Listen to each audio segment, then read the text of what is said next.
আমাদের সমাজে কিছু মানুষ ভবিষ্যৎ ভালো মন্দ জানার জন্য হাত দেখায় বা ভাগ্য গণনা করে এবং বিভিন্ন রাশিফলে বিশ্বাস করে। এগুলা কি শিরকের অন্তর্ভুক্ত?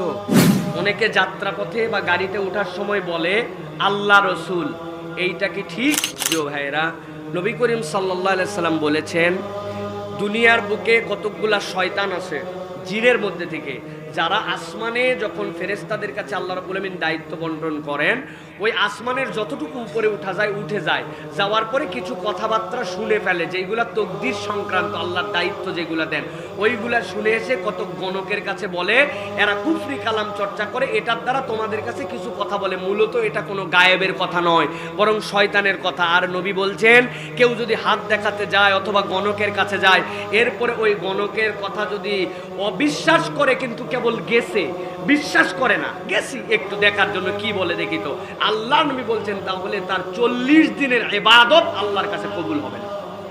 নাউজুবিল্লাহ বলেন।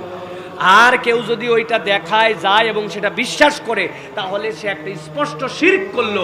এইটা সে যদি তওবা না করে এই অবস্থায় মারা যায়, তাহলে কাফের মুশরিক আবু লাহাব উতবা সাইবা ওদের সাথে তার হাসর নাসর হবে।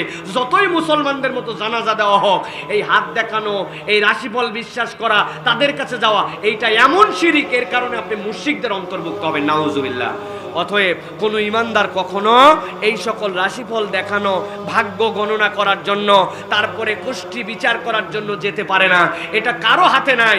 আল্লাহ রাব্বুল আমিন বলছেন, আল্লাহ রাব্বুল আমিন জানেন তোমাদের গায়েবের সকল খবর, একমাত্র জানেন কে? আল্লাহ। অতএব আল্লাহ যে গায়েবের খবর জানেন, ওটা অন্য কারো কাছে শুনতে যাওয়া যাবে, গেলে কি হবে? ইবাদত কবিল হবে না, মুশরিকের তালিকায় অন্তর্ভুক্ত হতে হবে। আল্লাহ আমাদেরকে হেফাজত করুন।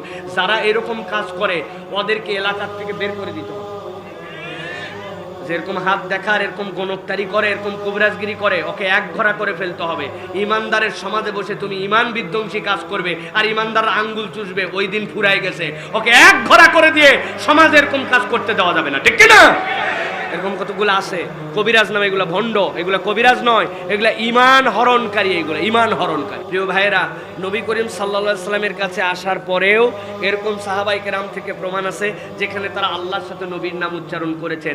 নবী করিম সাল্লাল্লাহু আলাইহি সাল্লাম তাদেরকে সতর্ক করে দিয়ে বলেছেন, খবরদার এইটা বলবা না, শুধুমাত্র বলো আল্লাহ। কেননা আল্লাহ নবীকে বলছেন, ইকরা বিইসমি রাব্বিকাল্লাযী খলাক। নবীকে তাহলে বলা হতো, আপনিও আপনার নামেও পড়েন, আল্লাহর নামে পড়েন। আল্লাহ নবীকে নির্দেশ দিয়েছেন আল্লাহর নামে কেবল।